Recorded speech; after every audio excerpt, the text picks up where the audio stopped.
Quindi diciamo prima andiamo a verificare come vengono spesi i soldi dei cittadini e dopo casomai andiamo a vedere come si può ancora punire e aumentare le tasse eventualmente.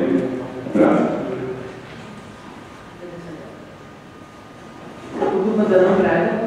Sì, volevo anch'io ricollegarmi un attimo a quello che hanno detto i colleghi del gruppo di minoranza per quanto riguarda le variazioni di bilancio di questa sera. Io volevo fare una riflessione, per dire che stiamo vivendo un momento di grave crisi economica. Quello che deve ripartire è l'economia nel suo insieme. Anche l'Aula deve rilanciare la sua economia che è prevalentemente di tipo turistico. Questa dovrebbe essere la prima preoccupazione dei suoi amministratori e di tutti noi, cioè rilanciare l'economia. Pensare di rilanciare la nostra economia attraverso l'aumento dell'IVU e l'applicazione della tassa di soggiorno, secondo noi, è una strada completamente sbagliata. Abbiamo il coraggio di dire, signor Sindaco, amministratori, ma diciamocelo anche noi, che aumentare l'IVU e la tassa di soggiorno serve per mantenere quella che ormai è diventata una macchina amministrativa retorica sovradimensionata. Voglio ricordare a me stesso, ma anche a tutti voi, che stiamo parlando tanto di bene comune, specialmente durante la campagna elettorale. Il bene comune consiste che siamo noi al servizio dei cittadini e non cittadini di Caorle al servizio dell'inquinamento della macchina comunale. Se lo sono ricordati anche alcuni sindaci veneti, come quelli di Peschiera del Garda, di Villafranca di Verona, di Marano di Valpolicella e di Asiago, un importante comune turistico, dove è stata applicata e discossa l'aliquota minima dell'IVU imposta dal governo, ma poi, subito dopo, i soldi sono stati ritornati ai loro cittadini sotto forma di detrazioni fiscali. A Caorle invece l'IVU viene aumentata, anche spudoratamente in corsa e non rate da pagare, la prima e la seconda rata si aumenta, quindi non si rispettano neanche i patti stabiliti in precedenza, senza nessuna intenzione peraltro di ritornare i soldi ai cittadini, mentre l'obiettivo per far cassa, resato ampiamente durante la campagna elettorale da parte del signor Sindaco, è di applicare anche la tassa di soggiorno. Noi come lista per il cambiamento avevamo ed abbiamo delle idee diverse che vi voglio proporre in questa sede. Noi proponiamo che si possa e si debba risparmiare prima di tutto tagliando drasticamente le spese correnti. Su questo sono d'accordo i miei colleghi di minoranza. Per questo abbiamo presentato anche noi questa sera un'interpellanza dove chiediamo finalmente che siano evidenziati ampiamente, in tempo indefinito, nella rete informatica i costi della pubblica amministrazione, di questa amministrazione, meno degli ultimi 5 anni. È indispensabile inoltre che siano individuati i possibili settori dove è possibile abbattere la spesa, per quanto riguarda l'amministrazione. Noi proponiamo di far ritornare ai cittadini i soldi dell'IVU attraverso delle detrazioni fiscali come hanno fatto altri comuni del Veneto. E diciamo che vogliamo fare un altro. Diciamo che l'economia turistica di Caorle, per potersi ristrutturare, non deve assolutamente sentire il peso fiscale. Mi chiedo e vi chiedo se ci sarà un patto che prevede la possibilità di ampliare, ristrutturare, trasformare le strutture turistiche di Caorle, con quali garanzie potranno mai i nostri imprenditori attuare i loro investimenti se poi dovranno pagare oneri ed imposte sempre più elevati. Noi proponiamo di attrarre gli imprenditori che in futuro vorranno fare i loro investimenti nell'edilizia di trasformazione del turismo di Caorle attraverso la creazione di una zona franca turistica. Cioè noi proponiamo di creare una zona dove per un periodo di 10 anni non si pagano le tasse sulle ristrutturazioni alberghiere e non si pagano le altre tasse comunali. Questa per noi non è una utopia. Lo sdaglio fiscale per periodi di tempo anche più lunghi di 10 anni 2050 per alcune aree definite zone depresse. I risultati sono stati straordinari dal punto di vista economico ed anche immediati. Sono state gettate le basi per quella che poi è stata l'esplosione produttiva, quello che è stato definito il miracolo poi del nord-est. Che cosa serve? Cosa ci serve un PATA che prevede il rinnovo del settore turistico alberghiero quando questo potrebbe non essere mai realizzato, rimanere nel cassetto di bei sogni mai potuto realizzare? Noi riteniamo che per rilanciare l'economia sia necessario mettere gli imprenditori nelle condizioni ottimali per poter investire senza insopportabili balzelli fiscali. Su tutto questo, ritenendo che la politica fiscale e di bilancio di questa amministrazione sia un po' fuori dalle logiche economiche dell'attuale momento di crisi, legata al mantenimento del carrozzone burocratico e della sua casta, non al suo ridimensionamento, senza prospettive per il rilancio economico di questa città, dichiariamo il nostro voto che bisogna naturalmente votare no all'aumento dell'IMU e anche alle altre variazioni di bilancio. Consigliere Camera? Volevo riprendere una questione che avevamo posto a febbraio quando è stata votata la delibera le aliquote IMU. In quell'occasione noi si chiedeva di se era possibile differenziare, anziché in due sole aliquote, aumentare il numero di aliquote differenziando e quindi creando delle agevolazioni non solo per l'abitazione principale, ma anche per le attività produttive, in primis le attività ricettive, gli alberghi. E ci è stato risposto che la legge statale non permette questa differenziazione, che in base alla legge statale sono possibili ammesse solo due aliquote, quella ordinaria massima e quella agevolata che è stata applicata per le abitazioni principali. In realtà però, vedendo il comportamento di alcuni comuni, e prendo ad esempio solo il comune di Milano, una grande città, il comune di Milano ha stabilito 9 diverse aliquote, differenziando appunto con criteri di tipo sociale, con criteri legati al sostegno o alla non eccessiva penalizzazione delle attività economiche, e 9 aliquote diversificate appunto. Ad esempio, per le attività produttive il Comune di Milano non applica l'aliquota al massimo come il Comune di Milano. Quindi riproponiamo questa sera lo stesso quesito, perché non è possibile differenziare in più in uno spettro appunto di aliquote, cioè che possiamo discutere, con l'intento di penalizzare il meno possibile quelle che sono le attività, qui faceva riferimento anche gruppo Zanon, le attività che sostengono l'economia principale del nostro territorio, del nostro comune, cioè le attività turistico-ricettive, quelle che creano occupazione, che creano reddito, e quindi attività che non si basano su una rendita fondiaria o immobiliare come potrebbe essere la seconda casa, ma attività che utilizzano degli immobili, dei fabbricati, ma a scopo appunto produttivo. Prego, Sindaco. No, un gruppo con ombra. Sì, prima che intervenga dal punto di vista esclusivamente il sindaco, volevo assolutamente, siccome si è andati a ritroso quello fino al 2000, alcune, volevo precisare che lo faccio in modo elementare e poco semplicistico.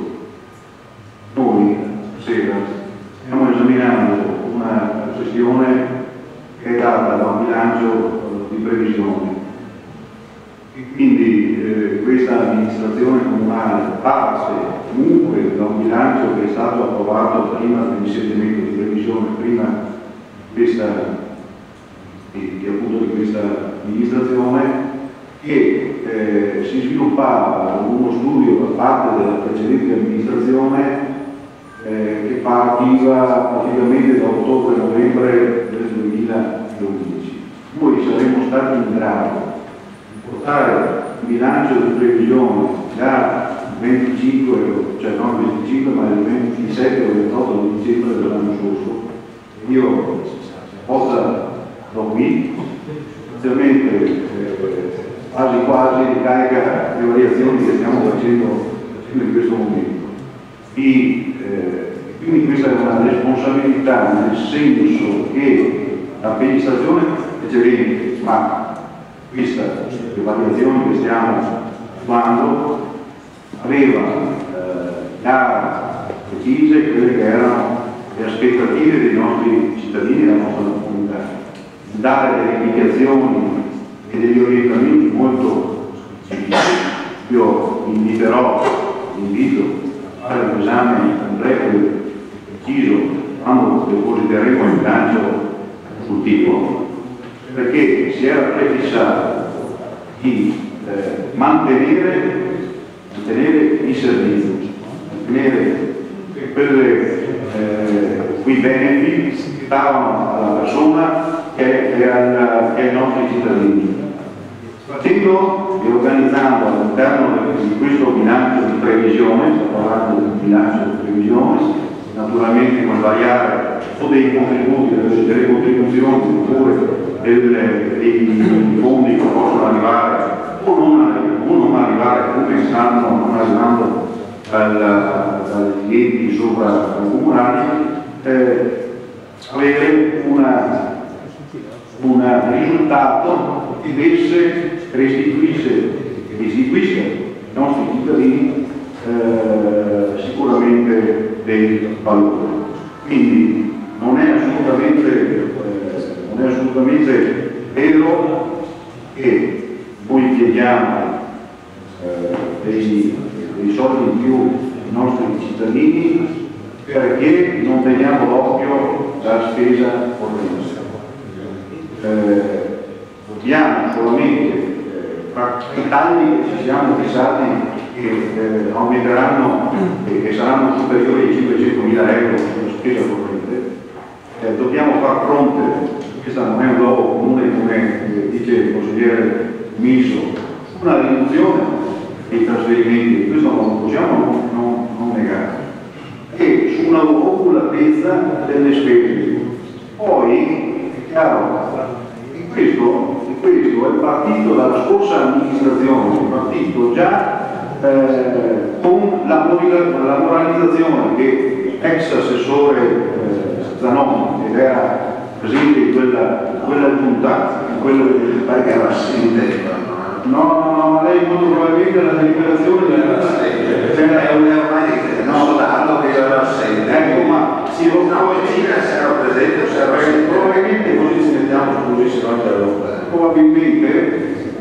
probabilmente quando i nostri amministratori, proprio per quella fratellanza che lei ha fatto precedentemente, nel 2008 si sono ridotti l'emolumento del 20%, erano nel 2008, dici non sospetti, erano in una situazione di non era era una facoltà, quindi l'abbiamo messa sotto questo aspetto. E vi posso dire quello che prende un consigliere. Qui se dobbiamo fare delle economie, un consigliere prende 20 euro stasera. No, dobbiamo fare forse le economie, dobbiamo fare forse delle economie sui 20 euro, non so. Cioè, quando ex assessore Zanon dice che ha delle idee meravigliose, le poteva avere anche nello scorso mandato, quando lui aveva la possibilità di poterle mettere in atto. Dico ancora, quando si parla di restituzione al settore turistico, probabilmente non avete letto il piano del PAP di assetto del territorio, dove sono privilegiati e sono esentati da qualsiasi tassazione, anzi hanno un credito per gli operatori turistici che investono nel turismo. Ci sono una serie di scelte da parte dell'amministrazione precedente, ma che saranno proseguite anche da questa, da far sì che realmente i nostri cittadini abbiano dei benefici non solo creati dalla riduzione delle spese che ci siamo prefissati, ma sostanzialmente anche da una perequazione, se vogliamo dire, di una ridistribuzione di quelli che sono gli oneri o le tasse come quelle che chiamate voi. Quindi poi è chiaro che bisogna anche capire se dobbiamo fare dei tagli, cioè non fare nessuna opera, a parte che siamo nelle condizioni da un punto di vista amministrativo di non avere disponibilità per poter fare degli investimenti da un punto di vista di opere pubbliche. Ma alla fine bisogna anche intendersi su quelle che sono le possibilità da un punto di vista esclusivamente contabile. Ritorno e finisco con quello che avevo iniziato. Questo è un bilancio di previsione che è un indirizzo che la precedente amministrazione ha dato da marzo, su cui strada facendo si possono fare, quindi non è che le cifre che sono nel bilancio di previsione siano quelle consolidate, sono quelle previste. Vi devo dire che ci sono dei comuni, uno dei comuni che probabilmente andranno a approvare il bilancio di previsione in contemporanea con quello consuntivo, perché è stata occasionata la possibilità di presentare il bilancio di previsione. Devo dire che questa città a marzo, rispetto a tantissimi altri comuni, aveva un bilancio di previsione dove si potevano fare delle valutazioni sugli interventi possibili poi negli anni successivi. E questo è quello che stiamo facendo. Ovviamente con dei dati di fatto realistici, dove la matematica naturalmente non deve essere risoluta. Grazie Capogruppo, no? Lascio la parola al Sindaco. Io volevo dire questo. Sempre antipatico sempre parlare delle persone, no?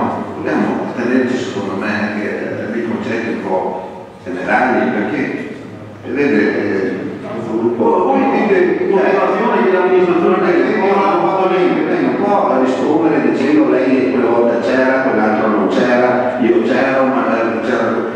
Tu stai parlando di concetti importantissimi questa sera, sono quelli di dire dobbiamo ridurre le spese, dobbiamo avere delle idee, ritornare i soldi delle tasse ai cittadini, non dobbiamo applicare le tasse perché dobbiamo favorire lo sviluppo. Per questi temi dobbiamo discutere, no? Che lei rappresenta quella volta con delle giunta per cui si è tolto il 10%. Ne è contenuto che non va, c'è un filo conduttore, parte dall'orario delle biblioteche, passa per via del Moro, passa per casa di riposo, finisce a discutere che è il nostro filo conduttore, che è quello che copre esattamente lo stile di quella che era l'amministrazione precedente. Io speravo che cambiasse qualche cosa, ma mi rendo conto che alla fine questo atteggiamento un po' arrogante, se mi permette, non favorisce certamente la soluzione dei nostri problemi. Grazie Capogruppo, no? Lascio la parola al Sindaco. Allora, parto dall'intervento iniziale del Capogruppo Commisso, poi andare a caduta. L'intervento del Capogruppo Commisso mira a far giustificare a questo Sindaco gli ultimi 12 anni di scelte dell'amministrazione, perché dove si inizia a parlare di municipio, dei derivati di cavo e patrimonio, del multipiano, dell'apoteco, certamente si chiede a questo sindaco di giustificare scelte non dell'amministrazione guidata dal sindaco Sarto 2, ma addirittura l'amministrazione guidata dal sindaco Sarto 1 sono addirittura il secondo Eugenio Noro, forse anche il primo Eugenio Noro. Io ovviamente non ho qui sotto mano dati, perché non era quello l'oggetto dell'intervento di cui stiamo discutendo, che possono andare a giustificare le cifre del municipio o delle scelte della Camera del Patrimonio per quanto riguarda i derivati, che a quanto ricordo tornano ancora nel tempo a quando amministratore unico della società era l'ingegnere Melato. Ricordo però che all'epoca l'amministrazione, nel momento in cui, in relazione al pluripiano, nel momento in cui si accorse dell'inadempimento contrattuale tra la società aggiudicataria dell'appalto, avvia immediatamente la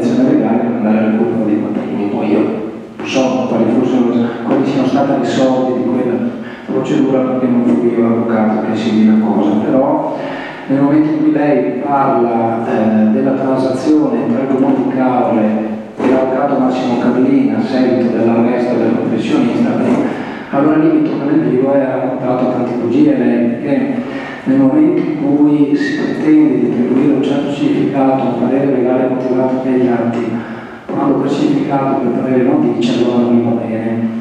Se lei va a prendere quel parere, vede qual è il quesito che l'amministrazione comunale dentro la rassegna all'avvocato Straiuli, il quesito era doppio quesito. In prima battuta era di andare a verificare quale fosse se vi fosse l'effettività delle prestazioni, e cioè l'effettività delle prestazioni significa andare a verificare voce per voce dell'attività parcellata dall'avvocato Carlin se effettivamente era stata realizzata. Quindi io andai a controllare per ogni singola pratica, e l'arresto di Carlin, le pratiche in corso erano 66, per la maggior parte di natura giudiziale, qualcuno di natura stragiudiziale della consulenza. Io andai a controllare pratica per pratica, fascicolo per fascicolo, faldone per faldone, e fu un lavoro, così a memoria, che pare mi occupò per 5 mesi, forse 6, tant'è che prima del terzo e quarto consiglio comunale il sindaco Salvo non fu in grado di avere a disposizione questa consulenza tecnico-legale. La seconda parte del quesito riguardo la probabilità dell'onorario richiesto dal professionista. Io lì feci due cose: da un lato la mano da verificare qual era stata la percentuale applicata all'avvocato Carlin nelle parcelle presentate al comune. Parliamo di carichi in corso, perché allora l'amministrazione non mi diede l'incarico di andare a verificare quelle pratiche che erano chiuse, poiché non c'erano i presupposti di fatto di diritto per azionare. Quindi correttamente l'amministrazione non mi diede quell'incarico, perché sarebbe stato un incarico inutile. Invece mi diede l'incarico di andare a verificare quei carichi in corso, visto che Carlin dopo l'arresto e dopo comunque la scarcerazione e la concessione del beneficio della misura alternativa degli arresti domiciliari, e io ho 66% dell'amministrazione, e in quella sede determinai che in alcuni casi l'avvocato Carlin aveva applicato anche 2/3 degli onorari che minimi massimi. Della stragrande maggioranza dei casi, forse l'arresto della totalità, ha applicato gli onorari medi. Onorari medi che, attesa la competenza dell'avvocato Carlin, sul quale nessuno può dire nulla, perché l'avvocato Carlin, al di là delle vicissitudini processuali, era un professionista preparato sotto il profilo amministrativo, era assolutamente un onorario comodo, un onorario che un professionista comunque di quell'esperienza e anche di azionità professionale legata a un settore particolarmente delicato e difficile come è il diritto amministrativo ci poteva stare. Ma non mi fermai a questo, chiesi all'amministrazione se era disponibile a portare la questione al Consiglio dell'Ordine degli Avvocati. Siccome Carlin rifiutò di aderire a questo incarico, diedi consiglio all'allora sindaco di attivare la procedura forzosa di convocazione del professionista da parte del Consiglio, per cui se Carlin si presentava aveva un'ulteriore questione di illecito disciplinare. Carlin venne con un altro legale accompagnato, e in quell'occasione io, il sindaco Salto e l'allora segretario generale, la dottoressa Canever, in sede di controllo da parte del Consiglio dell'Ordine, perché aveva istituito una commissione proprio designata, determinarono che la corretta parcellazione dell'avvocato Carlin era leggermente più alta di quello che io determinai nella mia perizia. Adesso mi pare di ricordare così a spanne che se Carlin presentò 560.000 euro di richieste di pagamento, io proposi per 250.000 forse, il Consiglio dell'Ordine disse che erano 260-270, e grazie alla trattativa intercorsa in riduzione riuscivo a risparmiare anche rispetto alla mia perizia, perché poi con Carlin fu chiuso 230.000 euro per ricordarmi, parte spalmati come debito fuori bilancio per l'annualità e parte spalmati come debito fuori bilancio nella successiva annualità. Ho fatto questa storia per dire che 5.000 euro veniva pagati all'avvocato Straiuli per rendere quel lavoro durato 5 mesi, era poco, devo dire per livello di dignità professionale, perché sarebbe stato possibile pagare, no, siccome mi ha toccato questa cosa io non la risposta, no? Allora, siccome era una perizia che avrebbe potuto essere parcellata nell'ordine di 20.000 euro, se lei dice bisogna tagliare la spesa, allora a fronte di un costo di 8.000 euro ne abbiamo risparmiati 220.000, non mi pare che l'investimento e la scelta decisionale fatta dall'amministrazione aveva un poco da dire a Capogruppo. Ma Capogruppo non mi sa poco da dire, perché lei alla fine ha sparato dei numeri che non ci stanno e poi glielo dico anche in sede di incarico alla Proteco perché è andato di brutto. Allora stavo dicendo che se lei dice che a fronte di una spesa di 8.000 euro che ha fatto risparmiare 230.000-240.000 euro la scelta dell'amministrazione è stata sbagliata, francamente non ci siamo. E le do il secondo dato, quello proprio relativo alla Proteco, perché lei mi pare abbia detto prima che la Proteco per la redazione del PAT è stata pagata oltre 400.000 euro. Beh, questo è falso? No, la Proteco è stata pagata 280.000 euro, che all'inizio vi fosse la previsione di spesa di 385.000, sì, ma che siano stati pagati no, perché come potrà verificare siamo nell'ordine di 2,80, adesso forse 2,60 addirittura, ma siccome lei si è procurato i dati, ha argomentato fuori dalla discussione, io vado un po' a memoria, insomma. Di fronte alla richiesta di dire adattare la spesa, e questo è stato l'intervento che ha voluto Bolin, anziché commentare il minimo. Allora, io vi do alcuni dati. Parlo di calcolo legislativo, sulla base di quello che il legislatore ha detto per quest'anno, i tagli sono di 500 milioni di euro, di cui dai tecnici del governo a carico del comune di Caole, oltre ai tagli che abbiamo già avuto nel corso dell'annualità per 192.000, per il trimestre ottobre, novembre e dicembre 2012 abbiamo tagli per risumibili ulteriori di 169.000. Quindi sostanzialmente un totale per quest'anno di 461.000 euro come risulta anche delle premesse della deliberazione. Se tanto non è tanto, e questa potrebbe essere la stima che il governo fa anche per la prossima annualità, se per un trimestre ci tagliano 269.000 euro, per 4 trimestri il prossimo anno ci andranno a tagliare 1.076.000 euro.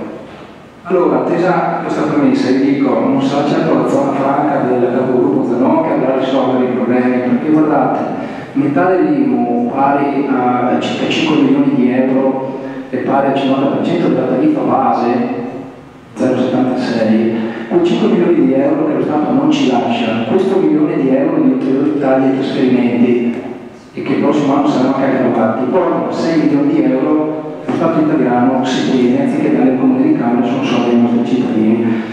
Io sarei felice di risolvere il problema con la zona franca, ma mi pare che i numeri di Capogruppo Zanon non vadano. Se lei è in grado di dire qualcosa di meglio di quello che ha detto, allora va bene, perché recuperare 6 milioni di euro con l'istituzione della zona franca, francamente, credo sia molto difficile. Per quanto riguarda invece il discorso della diversificazione delle aliquote per l'intervento del capogruppo Fabio, io non so cosa sia stato detto nella discussione della delibera di giunta di febbraio di quest'anno, come era presente, ma non ricordo questo intervento. Ho preso atto anch'io che vi sono alcuni comuni, e tanto per citarne uno, il comune di Jesolo, che sta deliberando in questo momento, che hanno diversificato le aliquote. Il comune di Jesolo, proprio per dire che ha ridotto l'aliquota IMA sulla prima casa da 0,402 e ciò non incontro alle esigenze dei cittadini. Ha garantito che per le attività produttive l'aliquota è di 0,96%, quindi più alta di quella che è la nostra aliquota alternativa alle prime case proposta questa sera, delle seconde case proposte questa sera, ma per far questo ho voluto portare l'aliquota IMU relativa alle seconde case al massimo assoluto previsto dalla legge, 1,06. La stessa scelta l'avrebbe potuto fare anche il comune di Caole, ma non è stata valutata positiva perché vi sarebbe stata un'eccessiva diversificazione di una serie di tariffe che invece devono garantire una certa continuità, progressività ed omogeneità. In sostanza si sarebbe dovuto alzare in misura esponenziale massima l'aliquota IMU sulla seconda casa.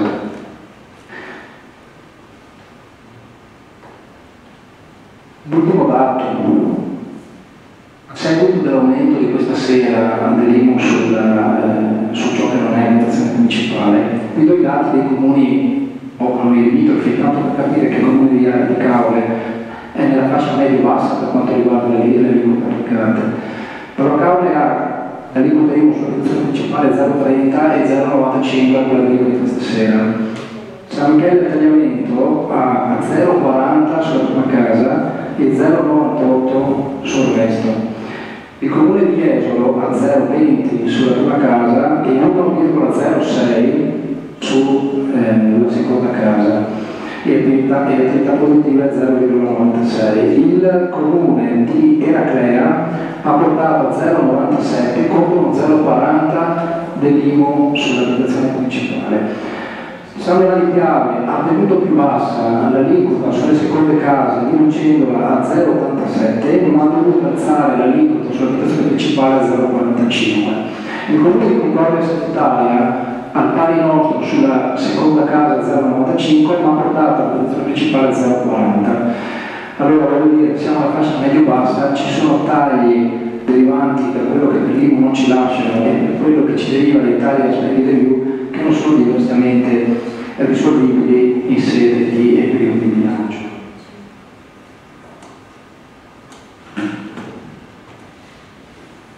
Grazie Sindaco. Consigliere Favaro, prego. Quindi Sindaco, dalla sua risposta noi comprendiamo che per voi l'amministrazione comunale di Caorle l'attività alberghiera o comunque le attività produttive sono sullo stesso piano delle attività come quella appunto della costruzione, affitto, vendita di seconde case e a differenza ad esempio del comune di Jesolo, al di là dei valori applicati sulle aliquote, però il comune di Jesolo nel diversificare queste aliquote ha in qualche maniera tentato di privilegiare da un lato o comunque di penalizzare un po' meno le attività produttive rispetto alle seconde case. Quindi lei ha usato il tecnicismo per omogeneità e per uniformità delle aliquote, ma al di là di questo c'è in fondo una scelta politica, e cioè che secondo voi sono assolutamente sullo stesso piano. Attività che creano appunto un reddito diffuso, una ricchezza diffusa, posti di lavoro che vitalizza, tengono viva la nostra località. Grazie a Dio abbiamo ancora numerose attività alberghiere rispetto appunto ad attività che sono meramente di carattere speculativo, come quello appunto della realizzazione di appartamenti di seconde case. Secondo voi sono da mettere sullo stesso piano. Secondo noi invece questo è un approccio sbagliatissimo, negativo, che diciamo aberrante rispetto a quella che dovrebbe essere una corretta impostazione di politica economica da parte dell'amministrazione comunale. Sindaco, prego. Allora, le do lettura delle percentuali sul profilo delle attività produttive. Caorle lo porta a 0,95%. Jesolo, a cui lei fa riferimento, l'ha portata a 0,96%, è un punto medio di Jesolo sul nostro profilo. Concordia ce l'ha 0,95%, Eraclea ce l'ha 0,97%, quindi potevamo portarla a 1,06%, non è stata portata, non c'era l'esigenza di portarla. Abbiamo comunque una percentuale sulle attività produttive che è inferiore ai comuni strettamente limitrofi a noi. San Michele del Tagliamento, Eraclea e Jesolo. Grazie signor Sindaco. Consigliere Favaro, prego. Sì, ma questa percentuale deve essere ulteriormente ridotta per le attività produttive, alzando proporzionalmente, poi naturalmente deve avere i gettiti relativi derivanti dal settore, mantenendo invariati i saldi, comunque dando un segnale, dando un messaggio importante nel dire noi non vogliamo tenere sullo stesso piano, quindi realizzare allo stesso modo due attività che hanno un valore ben diverso per l'economia turistica di Caorle. Da un lato le attività turistico-ricettive, dall'altro le attività immobiliari. Grazie. Sì, cioè, io ho tentato di dirlo per tre modi diversi, adesso mi fermo, evidentemente rimaniamo comunque con posizioni distinte e distanti. La scelta dell'amministrazione è stata di fare attività produttive comunque un'agevolazione rispetto alle località limitrofe. La scelta dell'amministrazione è stata anche quella di non portare a 1,06, in seconde case avremmo dovuto farlo per venire incontro anche a una riduzione di pochi punti percentuali, perché la disparità di trattamento era eccessiva e lì veramente la delibera poteva essere pugnale, perché nessun altro comune ha fatto quello che chiede di fare lei, cioè di portare l'IMU sulle seconde case al massimo per ridurre in misura importante l'IMU sulle attività produttive. Quindi ci trovavamo veramente anche a diversi profili e quindi francamente riteniamo di aver fatto la scelta corretta. Mettiamo ora i voti, quinto punto all'ordine del giorno. Favorevoli? Contrari? Capogruppo commesso, prego. Prego? Sì, no, è giusto per verificare un attimo al sindaco, perché sicuramente non si ricorda, non sapete neanche lui, e abbiamo capito che il suo forte non è la matematica. Comunque non volevo dire fare delle osservazioni su quello che ha detto lei, sul suo onorario, assolutamente, solo elencato alcuni punti che possono essere classificati fra gli sprechi, no? I soldi spesi male. Quando si va dopo a giustificare questi aumenti con una mancata un capolavoro di questo senso. Per dichiarazione di voto. Solo un'ultima cosetta, perché so cosa rispondere. Prendo atto che il capogruppo ha una gestione di 20 euro, mentre noi lo abbiamo di 12, questo lo andremo a verificare come mai. Per dichiarazione di voto voterò contrario, grazie. Procediamo con le votazioni del punto punto all'ordine del giorno. Favorevoli 12, contrari 5. Benissimo. Passiamo ora al sesto punto all'ordine del giorno. Variazione numero 3, bilancio di previsione dell'esercizio 2012. Relazione del sindaco. Si relaziona in merito alla necessità di effettuare una valutazione di bilancio anche al fine della conservazione degli equilibri finanziari, la cui verifica è oggetto di separata deliberazione nella presente seduta consigliare, la quale prende atto principalmente della consistenza del fondo sperimentale di riequilibrio, recentemente comunicata al Ministero dell'Interno, che evidenzia una riduzione di euro 192.311 rispetto alle stime precedenti, cui va aggiunta l'ulteriore riduzione disposta dal decreto legge 95/2012, quantificata in euro 269.000. Alle minori entrate fanno seguito una serie di maggiori esigenze di spesa così riassumibili. Interventi del settore tecnico manutentivo per euro 256.550, incremento della spesa per consumi, utenze, manutenzione ordinaria e demolizioni non abusive, incarichi legali per euro 20.000, IVA a reddito per euro 25.000, Fondo svalutazione crediti di quell'articolo 6, comma 17, decreto legge 95/2012 per euro 5.100. All'equilibrio della situazione corrente, salvo storni di fondi per euro 27.211, si fa fronte con una previsione di maggiore entrata a titolo di IMU per euro 735.000, derivante sia dall'effettiva verifica del versamento della prima rata rispetto al gettito atteso, sia dall'aumento dell'aliquota base poc'anzi deliberato. Ulteriori esigenze di spese in conto capitale relative a prestazioni professionali e carichi di pianificazione, redazione e valutazione di impatto ambientale, redazione piano di utilizzo degli spazi acquei, sono infine quantificati in euro 70.000 e vengono finanziate rispettivamente con entrate da monetizzazione parcheggi e storni di fondi nell'ambito di interventi finanziati con oneri di urbanizzazione. Un intervento di demolizione di opere abusive, infine finanziato tramite l'utilizzo di un residuo quota di avanzo di amministrazione dell'esercizio 2011 pari ad euro 25.000.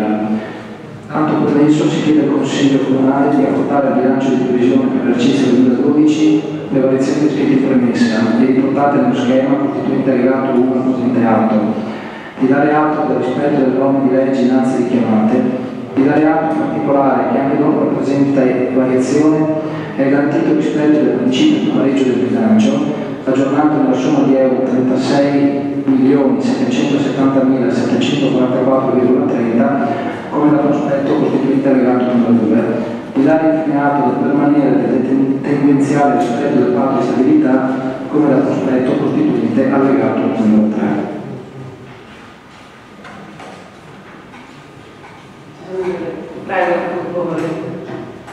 Grazie Presidente. Dunque, come dicevo prima, trattando il precedente punto dell'ordine del giorno, l'argomento che stiamo trattando adesso è intimamente legato all'aumento delle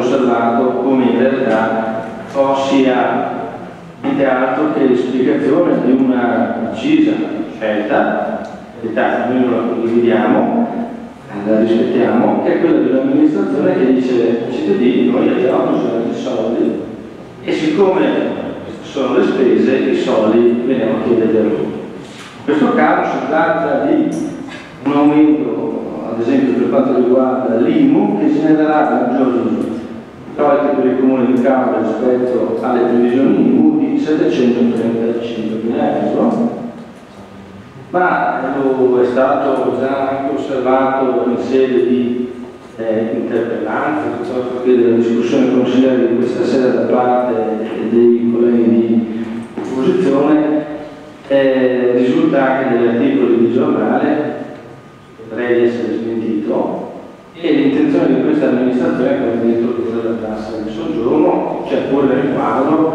di quelli che sono gli orientamenti delle località elettorali.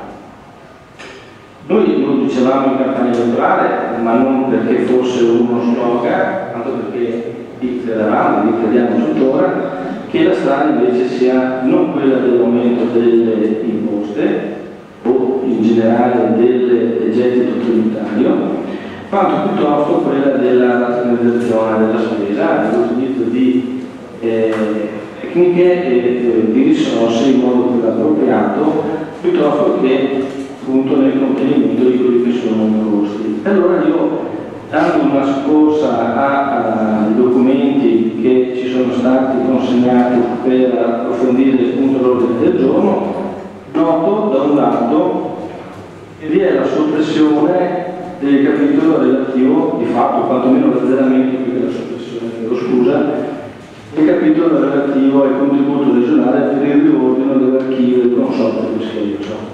La cosa si dirà, sono 5.750 euro, ma vengono tolti. Andando oltre si osserva come vi sia un incremento del 100% per quanto riguarda i proventi derivanti dalla monetizzazione dei parcheggi. Qui ci si dirà, in effetti, questi sono il frutto degli ampliamenti, piuttosto che realizzazioni dal punto di vista urbanistico che generano questo tipo di entrata. Per carità, questo non ci preoccupa, quanto può essere l'argomento monetizzazione dei parcheggi, in altra sede magari saranno opportuni degli approfondimenti. Notiamo pure però come vi sia un'ulteriore sequela di modifiche nelle indicazioni di bilancio, quanto riguarda ad esempio, a parte i 20.000 euro per le spese di diti, per questo possono essere senz'altro a conseguenza di un maggiore contenzioso, però vi è un aumento di 15.000 euro per le spese di segreteria generale, personale e organizzazione. E un aumento di 10.000 euro per quanto riguarda la manutenzione ordinaria del patrimonio disponibile, si passa da 70 a 80.000 euro. È un aumento che, per carità, sembra assolutamente sproporzionato, quantomeno di difficile comprensione delle spese per l'illuminazione, e queste aumentano del 58%. Si passa da 50.000 a 79.000 euro. Oppure vi è anche un aumento di 10.000 euro per la manutenzione ordinaria, da 90 a 100.000 euro. Parlando sempre di cifre, che in cifra assoluta magari ne dicono poco, ma che in percentuale offrono spunti di riflessione, si osserva come le spese per la gestione delle automezzi del comune passino da 25 a 30.000 euro con un aumento del 20%. Del 32, quasi 33%, visto che con i decimali sono 32,89, e l'incremento per quanto riguarda le spese di riscaldamento da 152 a 202.000 euro. Aumentano, in realtà anche in questo caso, del 20% le spese per l'illuminazione delle scuole elementari. Capita, non è cosa da poco, seppure di 3.000 euro, ma il 20%. L'illuminazione per quanto riguarda le scuole medie aumenta del 33%.